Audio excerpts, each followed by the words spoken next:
we're here at your office. It's a great office. We're in Coral Gables. Beautiful day. Can't complain. Oh yeah. And then so this is the first time we've been in a podcast together or had a conversation about this on camera. So we both were in the Goldman Sachs class together. So tell me a little bit about what you do so that everybody knows. So I own a wealth management firm. VI Wealth Management, and that's basically something I've been doing for nearly 20 years, and that is my passion, and that is my my everything, basically. Yeah. So what are the services that you actually offer? Like, what is your offering? Being in the industry for so long, there were frustrating gaps along the way, and I thought, okay, what can I do to remove those frustrating gaps? And a lot of it had to do with just corporate compliance, corporate protocol, that at the end of the day, the person that benefits the least from it is the client. I'm like, okay, what can I do? And I love the word design. So I'll design my own operation. You know, like they say, if you want things done right, you got to do it yourself. So, okay, I'll do it myself. I'll design things exactly as I want them to be. Always respecting the law, the whole thing. That's the most important part. And that's exactly what I did about 5 years ago, and here I am. So do you like a case study or like a client that you helped and how they, so it makes it a little bit more understandable what you offer? Because what you offer is so expansive, sometimes it's hard to explain exactly what you're talking about. No, correct. It's just we don't have corporate limitations. Then it's really very, very broad. The axis, which is what helps us most to help clients, that's the infinite part almost. And we have clients that come to us from different corporations. You name it, Citi, JP Morgan, Morgan Stanley. They approach us because in those places, unless you have a huge amount of capital, for the most part, you will feel like just a number. And that's the thing. We interview clients also. Just because somebody wants to give us a check to invest, we don't just say like, okay, fine, you're done. No, because we don't have quotas here. So we designed it in a way that it's okay, what's the most organic thing that we could do for clients? And first and foremost is that if we see this is not for them, we let them know. This is not the firm for you. And then from there, I mean, the sky's the limit. We also combine financial markets and real estate, which is not something you see anywhere. Because if you speak to a real estate professional, they'll be very biased to advise towards real estate. That's how they make their money. If you speak to a financial professional, they'll be biased towards financial markets because that's how they make their money.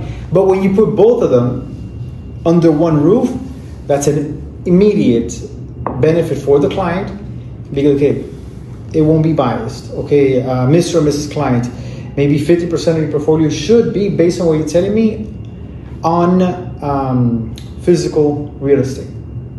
And the other should be in financial markets. So now the client is getting like true, unbiased advice.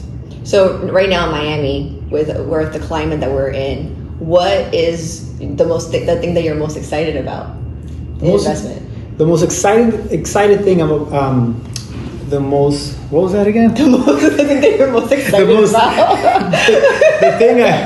the thing I'm most excited about in Miami is actually Miami itself. Yeah. I present in. I mean, if you lived in Arkansas right now, you'd be Arkansas, you're stuck. Miami's a little. It's easy to be excited about everything. Exactly. Yeah.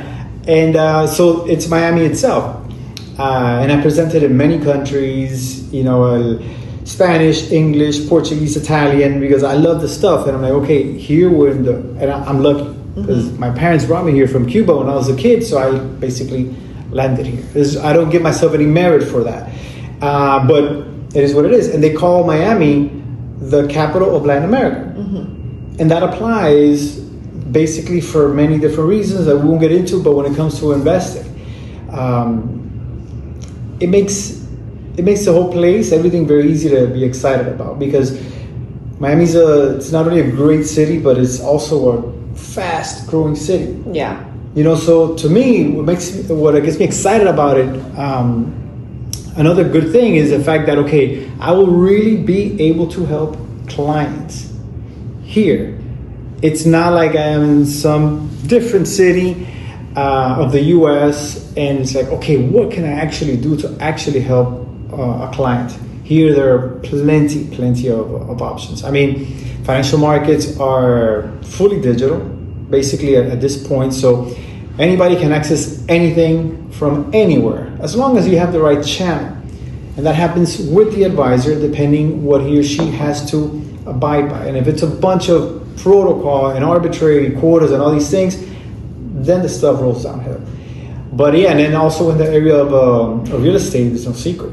Latin Americans, Europeans, they love investing here because there's plenty of opportunity. So that's what gets me. Yeah, here it's very exciting. Easy for someone from another South American country or Eastern European country to come here and live here because it is so multicultural. You know, most people speak a couple languages. Yeah. It's a melting pot. Yeah, it's a very big melting pot. And there's so many little communities. Every time I drive anywhere, I'm like, oh, I didn't even know this community here existed. Yeah. You know, I drove in not North Miami, what is that called? Like Surfside, past Surfside. Yeah. I used to live in the area, and now that whole Morningside area is there. You know, Aventura, Esplanades, that area is growing crazy. So it's very exciting here, especially with all these little pockets growing. Exactly, and it's like, it's not only about, hey, person from abroad, here's Miami, but it's exactly how you're saying. So within Miami, here are a bunch of different options for you. Mm-hmm. And because some people identify more, let's say, with Westchester, or with Sunny Isles, or the Gables, or Doral, you name it. Yeah. So a bunch of little things.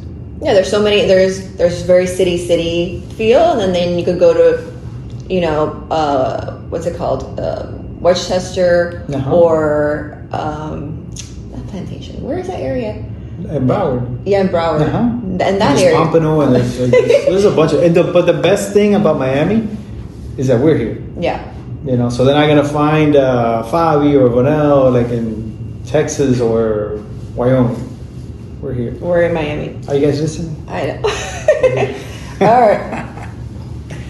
So you're one of the founding members of Florida Biz Connect.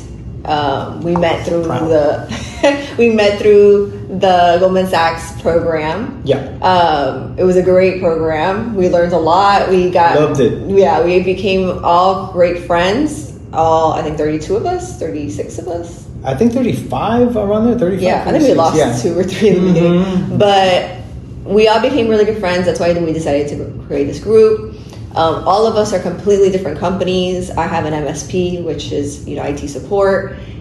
He has a wealth management company. Yeah. You know, Barrinat is interior design. So we're all in different kinds of companies, but we all are business owners. So that's the main idea behind Florida Biz Connect.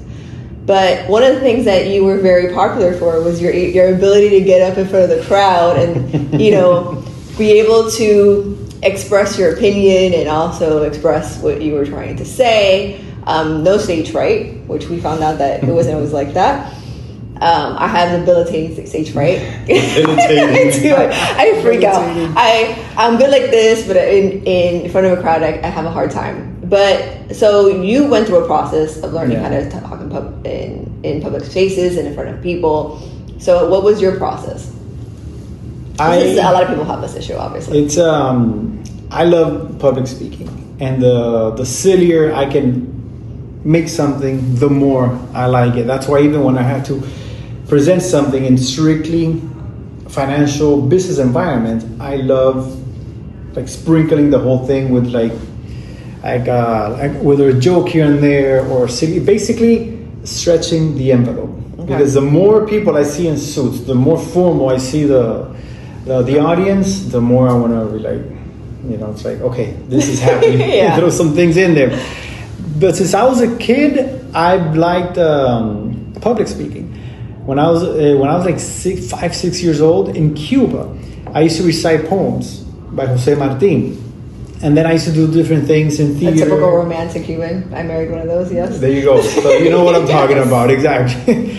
And then when I got here, I always wanted to do something in the band or that kind of thing, right? Something that involved a stage. I was in music for a while where I would sing like to people, play an instrument, the whole thing, and I did that here. in Italy, in Brazil. That was amazing. So I've always had a sort of like relationship with like public speaking, with stages. It's never been a love and hate relationship. It's always been like a love relationship. And then as of a year ago, since I started doing even more of this whole silly thing and the joke here and there, I'm like, okay, how do I, another thing that helped, quickly bring that up, it's a fact that around 20 something years ago, we'll leave it at something, I don't want to age myself, but we're all 25 years old. Exactly, so I want to keep that like that thought. I took acting and improvising for about 3 years. That stuff helps me to today. As a matter of fact, for incoming advisors to the firm, especially the younger they are, I'm making that like a must. You have to take improvisation courses, even if it's just one, but you have to do it. And I have to be at the graduation show or whatever, because again, even to today, I see how that helped me. Public speaking in just even like a presentation to 4, 5, 6 people. It makes you quicker, like we're on the spot. Yeah, and more so comfortable. Nervous, yeah. And basically in how to like move in a presentation, how to do this, how to command the room's attention, that I see missing all the time. And even when we did the Goldman Sachs thing, that we each like spoke a bunch of times, and whether it was at the center of the room or where we were sitting, that it's 9 out of 10 times I can see myself using something from that experience. And then I thought about last year, I thought about it. It's like, oh, if I want to like do even more jokes when I say something, let me study stand-up. So I started doing that, and I said, you know what, I'm just going to do 2-3 classes. I'll learn how to structure a joke in the middle of everything I'm doing, and then that's it. So after last summer, basically I'm like, okay, let me learn how to structure jokes when I do. And not because I wanted to be a comedian or anything like that, although I have always liked comedy, and I've always liked like easing tension in the middle of something with a little joke here and there or a comment. Let me learn how to do this more. So I started studying stand-up. I thought, okay, I'll do 2-3 classes, learn how to structure a joke, and then that's it. But was it harder than it looked? Because like when I saw Seinfeld in person, I've seen him 4 times, and every time I see him in person, I'm like, it seems so easy to me. Yeah. But he has structure, because I read all his books as well. Absolutely. And I don't remember any of it because I never use it. But he is so good at structuring his jokes in a way to create the ease in the audience.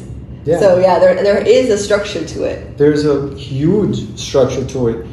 It's simple, but it's huge in the sense of how important it is. And actually, I follow a lot of Seinfeld. He is one of the most, I would dare say, arguably the most structured comedians out there. He is such a professional. He is probably the person that writes the most. He has I don't want to say policy, but he has this habit of writing every single day. And even if you have nothing to say, that's not the point. You'll write, I have nothing to say, which I do that also. And so I started liking it more and more. I started doing it more and more. And now every month, I'll present a stand-up set somewhere. I even did one last night, for example. I have 3 big ones coming up in July. But it just basically, that helped me stretch my capacity, my skills for stand-up. I'm sorry, for public speaking. Because now you're doing things at a level where public speaking is just like, it's a given. Yeah. It's not even a thing of like, to improve your shyness for public speaking or whatever. No, it's a thing. So it got me thinking even at a level that was getting me even more comfortable with everything. It's something I actually recommend for everyone. Yeah. At least improvisation, so you can feel comfortable on stage and you can learn how to work a stage, and give the audience a spectacle, a show. And that applies whether it's comedy, whether it's drama, whether it's work related. The audience is there to absorb something. Yeah. So those people have taken time out of their day, they've done things maybe with their families, taken time off with their kids, whatever it is. So it's like provide something for them. And that, I don't want to get into it too much, but all these things get you thinking, of everything besides, am I shy to be on stage? So it improves right away. I think it's important because the next generation, we're only 25, but exactly. The kids that are coming out of college right now, we do internship programs with Miami-Dade. We get people that are just finishing their bachelor's. They don't have these skills, and a lot of them are even afraid to talk in person. They're God. right. So this conversation isn't just for us and for people that are like have open businesses and have gone through this stuff, but for people that have kids that they see that they don't know how to get off their phone, they don't know how to go to an interview, they don't know how to do that stuff. It's a good lesson to say, start just getting in front of people, going through the shyness. A lot of some kids aren't going to go to college, so they're not going to get those speech classes, they won't, or debate. So it's good to know, like, there are resources out there to help them get through that. I have kids too, and my daughter's very like shy like me. She's very charismatic and she likes to talk to people, but in front of people, she shuts down. So it's good to have the tools, like you're saying, to be able to get that. I think the most important tool is, like many things that has to do with a young crowd, with kids, whatever, starts at home. I started doing the poem thing in Cuba because my dad told me, okay, we're gonna do this now, and he's the one that pushed me for it because I had no idea what that was. So as a parent, and I don't have kids, but if I had kids, I'm like, okay, as a parent, I know what's coming to my child's life. So let me prep my kid for it. And I remember my dad, like, I don't want to do certain things, I was lazy to do this, or I was shy to do that. It's like, you're going to do it whether you like it or not. Yeah, you almost have to throw them into the fire, see. Absolutely. Yeah. Deep end, go. Yeah. Go do your thing. And I am infinitely grateful for that because it's helped me a lot. Even go present, go do the thing, go memorize the poem. No, it's not like that. It's like this. Let's go, do it. There's those things, even to this day, I use. And I was very glad I'm very happy when I saw, how after we spoke, we each got a little, like, the cuadrito, the little note from everybody else, the feedback. I saw so many things that had to do with great public speaking skills, and I'm like, okay, what I'm working on is yielding results. And I truly think whether you're going to be a public speaker or not, everyone should do that because it improves your posture, even in face-to-face speaking, it improves everything. So my notes to me, the most the ones that I took to heart the most were that my messaging wasn't correct. Like what I offered. Everybody was like, but what do you do? But what do you do? And I think that was, to me, like the what I got the most out of. And I've been working on that a lot because it is true. Like, you could have the best business ever, in Miami, but if people don't know what you do, then it's like it doesn't exist. And I like to think in comedy you call it, or many places, word economy. So it's like, okay, what's the simplest, most efficient way that the other person can understand what I do? That's it. I usually, I start from there. Word economy, because especially when we're talking about ourselves, we tend to like it and we tend to want to like speak more. But if our intention is for the other person to understand what we're saying and to understand us, then doing it in an efficient, here we go, watch. Doing it in an efficient manner makes it more effective, makes it more compelling. Yeah. Which is what we spoke about at the beginning of the program. Word economy. Yeah. I think because my business is so, it's so many things in it. It's hard to explain to somebody. It's easier for me to explain to somebody what we do by getting a pain point. So I'll say, oh yeah, I do IT and cybersecurity, and then be like, oh yeah, I don't know how to use computers. I have a Mac computer, and then I go, oh well, asking them like questions and getting the what's bothering them out of them. And eventually they'll say, well, I don't like Mac, it's too hard to use, and then they're like, okay, well, you get Parallels, and like things like that. And then they start to understand, oh, this is what you do, eventually. And I think with your business too, because you do so many things. Sometimes it's like, I don't know, okay. I gauge it, you know what, I gauge it on the interest of, that way, instead of me being frustrated, it's like, okay, because exactly, you're 100% correct. If I started saying everything and like, the bulk of what we do is like, okay, X's in your eyes, people start looking at the phone or doing something. So how I approach is when people ask me, oh, I own a wealth management firm. Okay?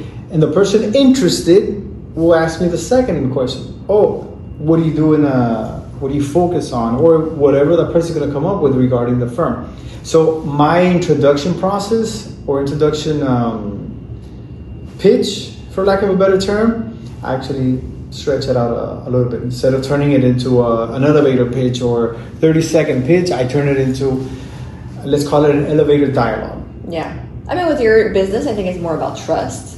100%. They need to, as soon as the trust is gained, either through referrals or, somebody saw that you made somebody else, their friend, a lot of money, or just talking to you and feeling that kind of trustworthiness is probably what gets you most of the clientele. Which Absolutely. I think is, clients, referrals, advisors that approach us. If there's no trust, there is nothing. Okay. There is no portfolio. There is no Miami is great. There is absolutely nothing. And that's something that I have been doing for a while. And when I train advisors, I tell them, first you're going to focus on the trust, but not some scheme or some steps so you can gain the trust. Because some people, there are people out there you can say whatever, you can show them whatever, and they're simply not going to trust you not because of anything bad, but because they simply don't have that affinity with you, that chemistry. So what I tell them is, first and foremost, is that somebody that you have a certain affinity or chemistry with, or that it can happen organically. If it's no because of XYZ, then move on to the next person, because we also have to have, not only the client trust us, but we also have to trust the client. That it's not somebody that somehow, and it's never happened to me, knock on wood, thank God, but that somebody that somehow, some way is going to disrupt with whatever issue the flow that we have attending to all clients, like all these things. And there has been one client that I fired, and sometime afterward, when this client wanted to get back to the firm, I said no, because that person seemed like a potential disruptor. In other words, putting our heads in so many different potential negative places, that it's going to leak into other things that you do. But and that's a way that I protect our current clients or advisors. Is like, okay, let's make sure in that interview process with the potential client that there's going to be also trust from us to them. Yeah, I mean, I'm part of a peer group for MSPs, and when new companies come into the peer group, one of the things they have the hardest time with is firing clients. They're like, well, no, they're bringing in $5,000 a month, but it's like, okay, but how much bandwidth are they using? Is it costing you more than what they're offering sometimes? Because those high energy clients that you need to put so much work into, they just take all the profit away. And they take away your peace of mind. Sometimes they call you crazy hours. We have those. So, it's good as a business owner to know that you are allowed to fire clients. Of course. Well, that a lot of company owners feel like they can't. They can and they won't because of, like you said, because if we fire this client, we're going to lose those 5,000 or whatever it is revenue on a monthly, yearly basis. But at that point in time, and I don't criticize anybody, my style is that if I see it like that, I'm basically selling my soul to the devil, as they say, because we like treating all clients the same way, white glove treatment, that they don't get in 99% of other places because they're just a number. So in order for me to be able to provide a client with that type of service, I need to make sure all our clients are the right clients. Yeah. Not just because, sure, anybody that's going to come with a check, that's going to be extra revenue. But like you said, what's going to be the bandwidth that they're going to that they're going to take, what's going to be like many of these things. Those are also economic factors, even if they're not direct ones. Yeah. Well, thank you for having me as your guest in your beautiful Thank office. you. This is a beautiful view. Yeah. I'll take a couple of pictures of it. I love this location. I'm pretty sure there are plenty of people out there that think I am insane because I love talking and walking and I go back and forth through that balcony. Oh my gosh, it must be hot. Yeah. But it's gorgeous. Coral Gables is gorgeous. All right, well, thank you so much. Thank you. Bye. Bye.